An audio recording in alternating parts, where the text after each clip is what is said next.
¿Estas políticas de Washington contra Rusia afectarían a Latinoamérica? Pregunta seria. Apenas un mes después del inicio de la operación militar rusa en Ucrania, la ex secretaria ejecutiva de la CEPAL, Alicia Bárcena, consignaba que la guerra en Europa Oriental tendría un fuerte impacto en las economías de acá, América Latina y el Caribe. Ya en marzo del año 2022, apenas un mes después del inicio de esta operación militar de la Federación Rusia, denominada de desnazificación y desmilitarización del régimen de Kiev, la ex secretaria ejecutiva de esta Comisión Económica para América y el Caribe, para América Latina y el Caribe, CEPAL, Alicia Bárcena, consignaba en un artículo de opinión titulado Efectos económicos y financieros en América Latina y el Caribe del conflicto entre la Federación Rusia y Ucrania.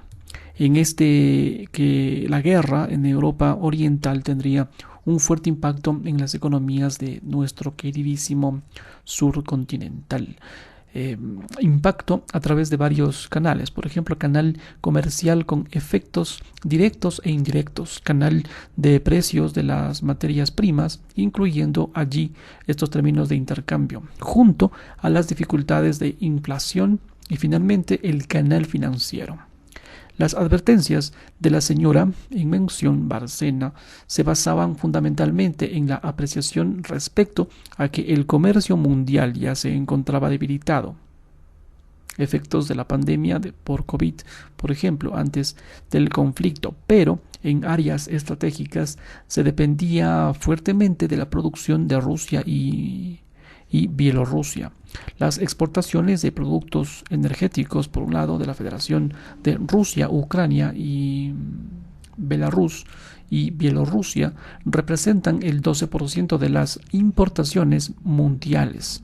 Mientras que en el caso de los productos mineros, por ejemplo, esta proporción aumentaría al 20%. Rusia es un importador clave de petróleo y gas natural y sus decisiones, particularmente como aquellas que se toman en organismos como la Organización de Países Exportadores de Petróleo, OPEP, inciden fuertemente en estos precios internacionales. Una OPEP que además no se ha sumado a las presiones de Occidente en el plano de sanciones, reducción de la producción u otras medidas a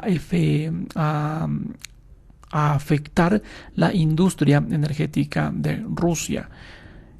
En este sentido, en el estudio que hace la CEPAL, se afirma lo siguiente, que el fuerte aumento del precio del petróleo y el gas derivado del conflicto, con la interrupción de los envíos a Europa por orden de Washington a sus socios de la Unión Europea, no solo ha favorecido a la industria hidrocarburífera de Estados Unidos, elevando los precios para las sociedades europeas hasta en 4 veces, con todos los efectos que dicha situación ejercería sobre economías dependientes como las latinoamericanas. Esa alza de precios ha beneficiado a los exportadores de energía de la región como Bolivia, Colombia, Ecuador, Guyana, Venezuela, junto a Trinidad y Tobago, entre otros. Sin embargo, se debe considerar que incluso estos países exportadores de hidrocarburos de la región son importadores de derivados, de productos de refinación, como es el caso de las gasolinas, por lo que el efecto no es directamente positivo. En general, los países latinoamericanos importadores de energía se han visto afectados negativamente. Los países importadores de energía se han visto afectados negativamente, con evidentes y lesivas presiones sobre la balanza comercial producto de las decisiones estadounidenses de presionar a los gobiernos latinoamericanos para que cesen su comercio con Rusia, al menos al mismo tiempo, pues que se ha sancionado a la industria energética rusa en la relación con esta parte del planeta.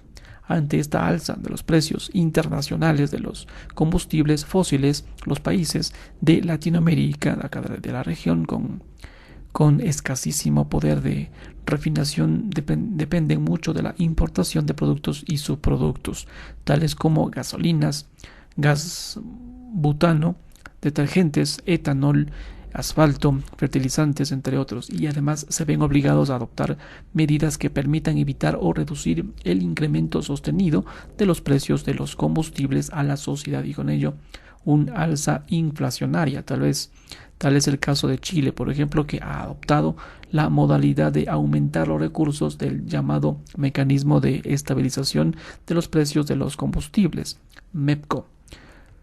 Subsidios en México, rebaja de impuestos en El Salvador, Brasil, un fondo de estabilización. Estados Unidos y sus aliados, como muestra de su política hipócrita contra algunos países de Latinoamérica, en especial con Venezuela, pretende suplir las pérdidas ocasionadas por el embargo a la producción rusa con el suministro del combustible venezolano. Esto a pesar de 2 décadas de presiones, bloqueos, usurpación y robo de activos venezolanos en el que el contexto internacional vuelca los ojos y el interés de Washington hacia su producción petrolera. Esto ha sido tan evidente el objetivo norteamericano de apoderarse de las riquezas hidrocarburíferas del país sudamericano que el propio expresidente estadounidense Donald Trump confesó en una ocasión en forma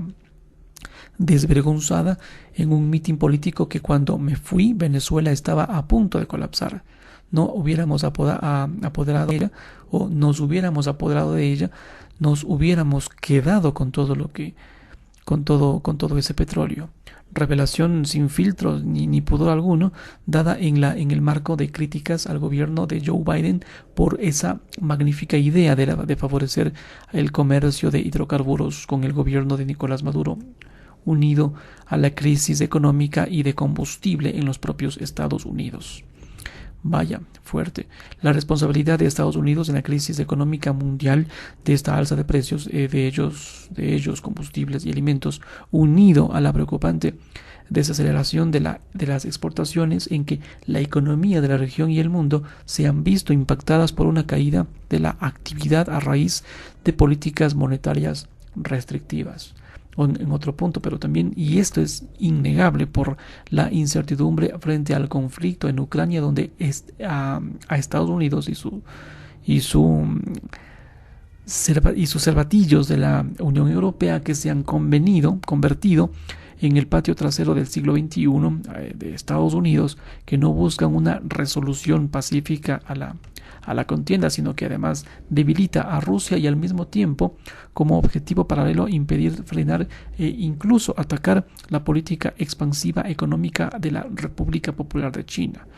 En opiniones expresadas ante medios rusos se constaba esa idea de que las sanciones contra Rusia y las presiones a países latinoamericanos no han podido impedir sus relaciones. Los paquetes de sanciones generados por la OTAN, por Estados Unidos y la Unión Europea no han tenido esta eficacia que sus ejecutores pensaron. Se produjeron 2 fenómenos. Por un lado, han fracasado porque no se han disminuido los contactos comerciales y de cooperación con América Latina. Por otro lado, han derivado en un incremento de las relaciones con algunos países. Este fracaso de las sanciones es indudable y es visto con mucha precaución por el Departamento de Estado de los Estados Unidos, que trata de volver a la carga tratando de disciplinar a los gobiernos latinoamericanos. En este panorama donde Estados Unidos pretende mantener su hegemonía a costa del bienestar de gran parte del planeta gris, se levanta como un elemento de luz y positivo la posición independiente que ha ido tomando un gran número de países latinoamericanos respecto a Washington, conducta que causa la irritación del gobierno de Estados Unidos, que constata día a día que su hegemonía va a la baja. La Casa Blanca intenta permanentemente intimidar a los gobiernos al sur del Río Grande por su negativa a unirse al coro mediático, político y falsario en su cruzada antirrusa y así sancionar en todas las esferas al país euroasiático. Por ejemplo, ningún país latinoamericano se sumó a esta exigencia de Washington, enviando incluso al canciller Olaf Scholz a Chile, Argentina y Brasil, de entregar las armas rusas que tenían en sus depósitos como aporte, entre comillas, al gobierno ucraniano. El mandatario argentino, por su parte, Alberto Fernández nomás, tras la visita del canciller alemán, declaró que Argentina no está pensando en enviar armas a Ucrania. Palabras que del mismo tenor a las expresadas por los presidentes de México, Andrés Manuel López Obrador, de Colombia, Gustavo Petro, y de la República de Brasil, Luis Ignacio Lula da Silva. Un buen ejemplo que hace mucho tiempo Latinoamérica ha dejado de ser este patio trasero de Estados Unidos, aunque algunos gobiernos quieran seguir pastando, sería la palabra, en el jardín de la Casa Blanca. Qué pena. Como latinoamericanos necesitamos diversificar nuestro comercio.